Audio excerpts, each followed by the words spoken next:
হিজরতের ঘটনা বেদনার থাকলেও এই বেদনার ইতিহাস থেকেই পরবর্তীতে আনন্দের হাসির ইতিহাসের জন্ম হয়েছে। বদরে মুসলমানরা হাসে নাই, খন্দকে প্রথমে মুসলমানরা কেঁদেছেন, কষ্ট করেছেন, পরে হাসেন নাই। উহুদে মুসলমানরা কষ্ট করেছেন, ক্ষয়ক্ষতির সম্মুখীন হয়েছেন, কিন্তু চূড়ান্ত এবং শেষভাবে প্রিয় নবী সাল্লাল্লাহু আলাইহি সাল্লামকে হত্যার গুজব ছড়িয়েছিল মক্কার মুশরিকরা।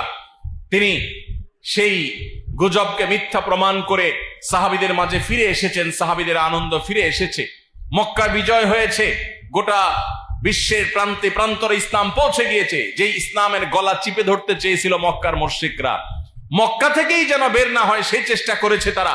মক্কাতেই যে ইসলামকে তারা দাফন করতে চেয়েছিল, সেই ইসলাম শুধু মক্কাতেই প্রস্ফুটিত হয় নাই। আজকে পৃথিবীর এমন কোন কাঁচা পাকা ঘর নেই, পৃথিবীর এমন কোন সিটি শহর নেই, পৃথিবীর এমন কোন জায়গা নেই যেখানে ইসলামের দাওয়াত, ইসলামের সৌরভ, ইসলামের গ্রাণ সেখানে পৌঁছে নেই।